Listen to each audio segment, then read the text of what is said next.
brought to you by Agilus Diagnostics. Health test की बात आती है तो मैं भरोसा करता हूँ India largest diagnostics company Agilus diagnostics. खुद को टेस्ट करते रहो। दोस्तों, आज हम बात करेंगे कैल्शियम और विटामिन डी।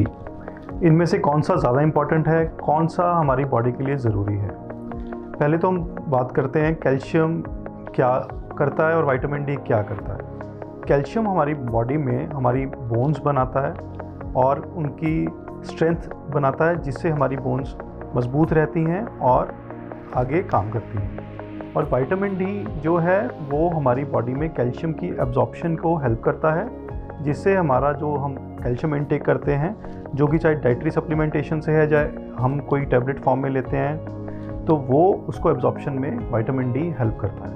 तो हम बात करेंगे कैल्शियम ज़रूरी है या विटामिन डी ज़रूरी है। वास्तविक में दोनों ही बहुत इम्पॉर्टेंट हैं। अगर हम कैल्शियम अकेला लेते हैं और विटामिन डी नहीं लेते तो हमारी बॉडी में कैल्शियम एक्यूमुलेट होएगा और वो एब्जॉर्ब नहीं होगा और ऐसे ही वो बॉडी से निकल जाएगा। पर अगर हम विटामिन डी साथ में लेंगे तो ही उस कैल्शियम की एब्जॉर्प्शन होगी। तो क्या हमें पहले लेना चाहिए? अगर पहले तो हमें टेस्ट कराने चाहिए, अपने डॉक्टर की सलाह लेकर टेस्ट कराना चाहिए कि कैल्शियम हमारे में बॉडी में कितना है या फिर विटामिन डी लेवल्स कितने हैं। अगर हमारे विटामिन डी लेवल्स कम हैं तो पहले हमें विटामिन डी को पूरा करना पड़ेगा, तभी हम कोई कैल्शियम हमारा चाहे डाइटरी सप्लीमेंटेशन ही है या नेचुरल सोर्स ऑफ कैल्शियम है वो एब्जॉर्ब होगा।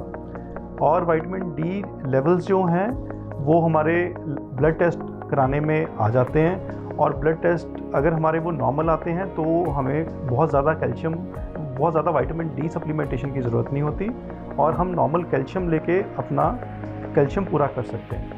और अगर हमारा विटामिन डी बहुत कम है तो हमें डेफिनेटली सप्लीमेंटेशन लेना पड़ेगा। तो हम बात करेंगे विटामिन डी आता कहाँ से है। विटामिन डी का मेन जो सोर्स है दैट इज़ सनलाइट। हमारा जो विटामिन डी है वो सनलाइट से बनता है। तो सनलाइट में अगर हम सारा दिन रहते हैं तब भी ज़रूरी नहीं कि हमें विटामिन डी पूरा बने। एक्चुअल में जो विटामिन डी के लिए हमें सनलाइट चाहिए वो सुबह 10 बजे से पहले की और शाम को 4 बजे के बाद की सनलाइट से बेटर विटामिन डी बनता है। और जितना हमें रोज़ का विटामिन डी चाहिए उतना विटामिन डी एटलीस्ट जो डार्क स्किन पीपल हैं उनमें हमें कम से कम 10 घंटे की चाहिए। और जो हमारा हफ्ते में 10 घंटे मतलब कि रोज़ का एटलीस्ट आपको 1-1.25 घंटा का विटामिन सनलाइट चाहिए। और लाइट स्किन लोगों में रोज़ का कम से कम हमें 10 से 20 मिनट का सनलाइट चाहिए उस टाइम में। पर हमें वो चीज़ नहीं मिल पाती क्योंकि हम उस समय बाहर नहीं निकलते, सनलाइट में नहीं जाते। इसीलिए हमने देखा कि हम लोगों में जो सेडेंटरी लाइफस्टाइल है या ऑफिस गोअर्स हैं या फिर कॉर्पोरेट वर्कर्स हैं, उनमें विटामिन डी बहुत कम पाया जाता है। और हम देखते हैं किसानों में या लेबर्स में विटामिन डी लेवल अच्छे होते हैं और उनका कैल्शियम एब्जॉर्प्शन ठीक रहता है और हड्डियां भी मजबूत रहती हैं। तो विटामिन डी के लिए हमें क्या करना है? नेचुरल सोर्सेज में बहुत कम विटामिन डी रहता है। नेचुरल सोर्सेज में अगर हम लगाएं तो नॉन वेज सोर्सेज में ज़्यादा है, जैसे कि फ़िश में है। और अगर हम वेजिटेरियन सोर्सेज लगाएं तो मशरूम वगैरह में विटामिन D3 होता है। बट इसका नेचुरल सोर्स सिर्फ सनलाइट ही पूरा दे पाता है, पर सनलाइट ना होने के कारण हमें विटामिन डी लेना पड़ता है। विटामिन डी लेना कितना चाहिए?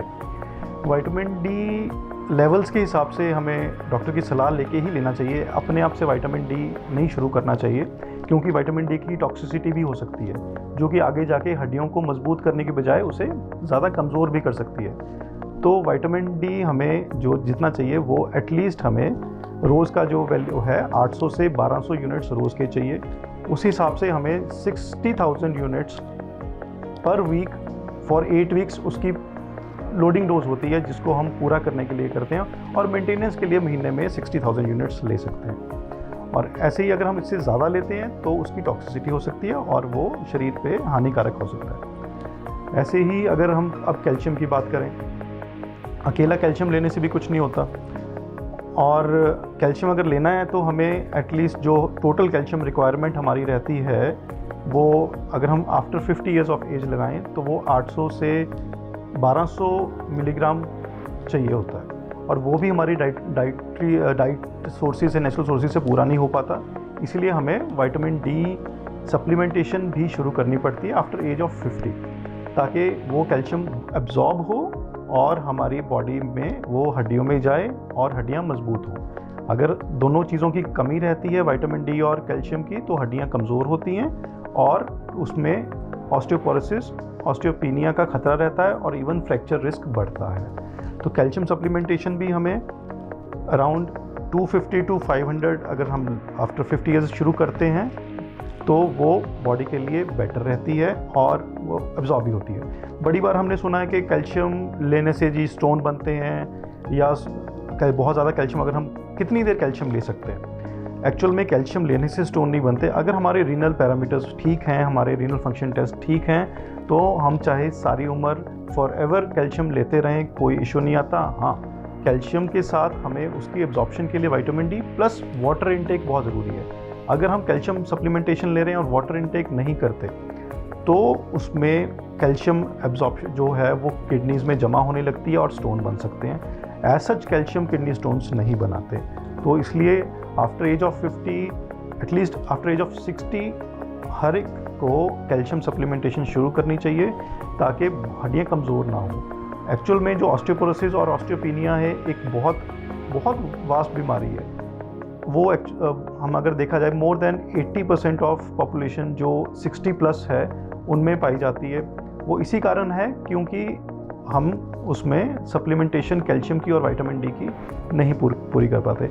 बड़ी बार पेशेंट्स पूछते हैं कि जी हम कैल्शियम ले रहे हैं, उसी में विटामिन D3 भी है, तो हम सिर्फ वो ले लें या फिर हम सिर्फ विटामिन D3 ले लें। दोनों में यही रहता है कि अगर हम जो विटामिन D3 है वो सिर्फ जो कैल्शियम के साथ आता है, जो उसी टेबलेट के अंदर होता है, वो एक मेंटेनेंस डोज के लिए होता है। पर उसकी लोडिंग डोज के लिए हमें हफ्ते में एक बार वीकली विटामिन डी भी लेना पड़ता है, जिससे हमारा कैल्शियम एब्जॉर्ब रहता है और मेंटेनेंस के लिए जो है वो हमारा जो सप्लीमेंटेशन कैल्शियम के साथ है वो ठीक रहता है। और अगर अभी नेचुरल सोर्सेज ऑफ कैल्शियम की बात लगाएं तो उसमें वेजिटेरियन सोर्सेज में आपके नट्स हैं जिसमें कैल्शियम होता है, दूध, दही, पनीर में कैल्शियम होता है। ऐसे ही आपके नॉन वेजिटेरियन सोर्सेज में फ़िश में, अच्छा जूस, अपना ऑरेंज जूसेस में कैल्शियम होता है, स्पिनच में, आप ब्रोकली में अच्छा कैल्शियम होता है। तो ये सारी चीज़ें हम ले सकते हैं और इससे हमारा बॉडी का कैल्शियम ठीक रहता है। और अगर हम इन कैल्शियम को नहीं लेते तो वही है कि हमें ऑस्टियोपोरोसिस, ऑस्टियोपीनिया और फ्रैक्चर रिस्क बढ़ता है, जो कि हमने आमतौर देखा है जेनेटिक ट्रॉमा होता है उसमें।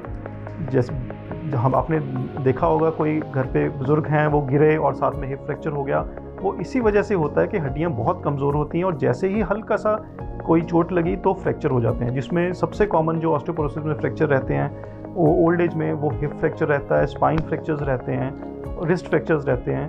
तो इनको अवॉइड करने के लिए हमें टाइमली कैल्शियम लेना चाहिए और साथ में विटामिन डी सप्लीमेंटेशन भी रखनी चाहिए, और इसी से हमारी हड्डियां मजबूत रहती हैं और आगे हमें हड्डियों की कोई तकलीफ़ नहीं होती। हाँ, अगर हमारे पास पहले ही बहुत कमी है फिर क्या करें? तो आपको डॉक्टर की सलाह लेनी है, कितना लेवल्स कम है, उसके लिए क्या सप्लीमेंटेशन करनी है, एक्चुअल में ये ऑस्टियोपीनिया में है या ऑस्टियोपोरोसिस में है, उसका हम जो वैल्यूज़ देखते हैं वो डेक्सा स्कैन से देख सकते हैं। डेक्सा स्कैन में टी स्कोर, जेड स्कोर्स होते हैं। अगर हमारा वो टी स्कोर -1 से 2.5 है तो उसे ऑस्टियोपीनिया बोलते हैं। अगर लेस देन -2.5 है तो ऑस्टियोपोरोसिस है, जिसमें कि फ्रैक्चर का रिस्क बहुत बढ़ता है। तो उन केसेस में हमें कैल्शियम और विटामिन डी सप्लीमेंटेशन के साथ साथ और बड़ी सारी चीज़ें, आजकल इंजेक्शंस चल रहे हैं, जैसे डेनिसिumab है इंजेक्शन, टेरिपेराटाइड इंजेक्शंस हैं, तो ये इंजेक्शंस हमें ऐड ऑन करते हैं कैल्शियम और विटामिन डी। और तो आपको मैंने समझा दिया कि विटामिन कैल्शियम एक बिल्डिंग ब्लॉक है और विटामिन डी उसको एब्जॉर्प्शन के लिए हेल्प करता है। ऐसे ही जो ये सप्लीमेंट्स है, ऑलरेडी हमें बहुत कमी हो चुकी है कैल्शियम की, तो उसकी कैल्शियम एब्जॉर्प्शन भी चाहिए और उस कैल्शियम को अपनी जगह पे पहुंचना भी ज़रूरी है। तो उस चीज़ को पहुंचाने के लिए हमारे जो एडवांस न्यूअर सप्लीमेंट्स हैं, इंजेक्शन की फॉर्म में आते हैं और टेबलेट्स की फॉर्म में भी आते हैं, वो ज़्यादा हेल्प करते हैं। तो इसलिए अगर आपको हड्डियों की कमज़ोरी है, डेक्सा स्कैन में टी स्कोर बहुत कम है, तो आपको कैल्शियम, विटामिन D3 सप्लीमेंटेशन तो चाहिए ही, साथ में डॉक्टर की सलाह से उसको ट्रीट करने के लिए जो न्यूअर ड्रग्स हैं वो भी हेल्प करती हैं। और बाकी हम रोज़मर्रा की ज़िंदगी में कैल्शियम और विटामिन डी को कैसे रखें ठीक, या हमें हड्डियों को कैसे मजबूत रखें, उसके लिए हमें एक तो हाइड्रेशन बहुत ज़रूरी है, पानी पीना बहुत ज़रूरी है। एटलीस्ट दिन में 3 से 4 लीटर पानी पीना चाहिए। दूसरा, आपको एक्सरसाइज इन एनी फॉर्म, चाहे आप मॉर्निंग वॉकर्स हैं, चाहे आप कोई योगा कर रहे हैं या कोई जिम वर्कआउट कर रहे हैं, exercise is very important for your bone health, क्योंकि जितनी हम एक्सरसाइजेस करेंगे उतनी जल्दी हमारी बोन, अगर कोई इंजरी होती है, उससे रिकवर करती है, प्लस हमारी हड्डियां मजबूत रहती हैं, क्योंकि एक्सरसाइज से कॉन्टीन्यूस स्ट्रेस रहता है हमारी बोन पे। मसल कॉन्टीन्यूसली अपनी हमारी बोन को खींचता है, जिससे हमारी बोन की रिजॉर्प्शन, मतलब हड्डियों का खुरना कम रहता है और हड्डियों में बनना बेटर रहता है। तो ये अपने को पानी ज़्यादा पीना है, एक्सरसाइजेस करनी है, प्रॉपर बैलेंस्ड डाइट लेनी है, बैलेंस सप्लीमेंट्स लेने हैं, जिससे हमारी जो हड्डियां मजबूत रहें, ताकि आगे चल के हमें हड्डियों में दर्द ना रहे, हमें फ्रैक्चर रिस्क ना बढ़े और सारा कुछ ठीक रहे। तो इन नटशेल हमें कैल्शियम भी उतना ही इम्पॉर्टेंट है और विटामिन D3 भी उतना ही इम्पॉर्टेंट है। दोनों हैंड इन हैंड ही चलते हैं और दोनों के बिना हमारी हड्डियां जो हैं वो कमज़ोर ही होती हैं। हम चाहें कि हाँ एक चीज़ लेते रहें, दूसरी चीज़ नहीं ले रहे हैं, तो हमें एक चीज़ लेने का भी कोई फ़ायदा ही नहीं है। अगर सिर्फ विटामिन D3 ले रहे हैं तो कैल्शियम है ही नहीं उसमें, तो विटामिन D3 कुछ भी नहीं कर पाएगा, और सिर्फ कैल्शियम ले रहे हैं तो विटामिन D3 नहीं ले रहे तो कैल्शियम एब्जॉर्ब ही नहीं हो पाएगा। तो हमें दोनों चीज़ें ही बहुत इंपॉर्टेंट हैं।